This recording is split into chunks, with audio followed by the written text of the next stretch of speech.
Does it feel like Holy Saturday lately? We are a long way from Easter, but these days, while in this long pandemic, it can feel like an extended Holy Saturday. A lot of nothingness and uncertainty every day. Holy Saturday is a uniquely sad and difficult day on the church calendar. On Good Friday, we focus on the tragedy of the crucifixion. We reflect on the horrible passion of Jesus.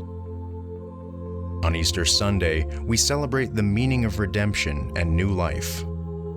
We do so in both church and home, with a grand finale of a well-set table to enjoy with family and friends.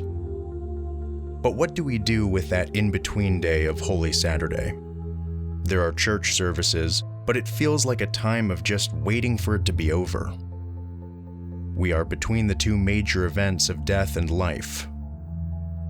Finally, at sundown, there is the Easter Vigil service, and Holy Saturday evening turns into Easter celebrations.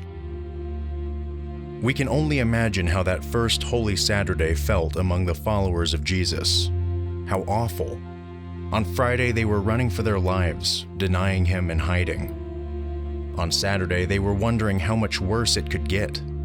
The person they thought was God, the Messiah finally come, was now dead. Their world was upside down with no hope to be found. They must have been asking the same question that shocked the world in 1966 when the cover of Time magazine asked, "Is God dead?" The turbulent and revolutionary 60s, when that question was asked, were not unlike our times today.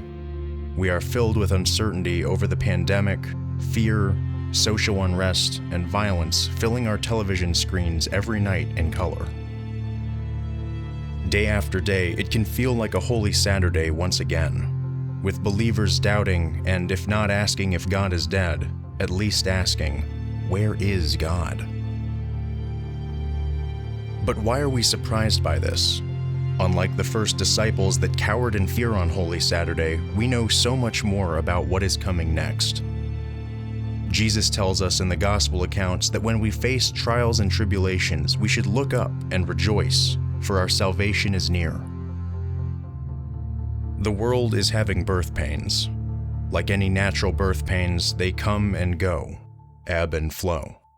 The more they come, and the more the intensity increases, the closer the mother comes to the joy of new birth. In our world, it is often difficult to see the plan of God taking shape in the chaos before our eyes. But if not for the chaos, fear, and uncertainty of Holy Saturday, there would be no Easter. And if there was no Easter, we reflect often on the meaning of Easter, but do we ever reflect on what it would be like if there was no Easter?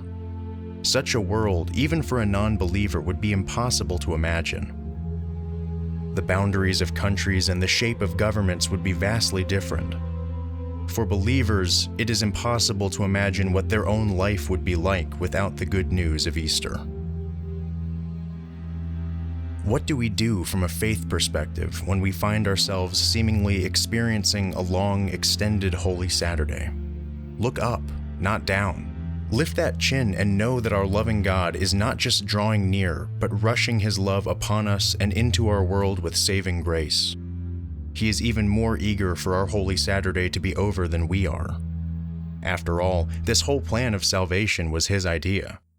Nothing less than everlasting paradise is what this plan is leading to. If only we keep faith and hope and love alive in our hearts and souls. We will get through these difficult times. We will do it together, and we will do it with love and faith in our hearts for God and each other. What a glorious Easter experience awaits us with the dawn. He shall wipe every tear from their eyes. There shall be no more death, or mourning, or crying, or pain. For the old order of things has passed away.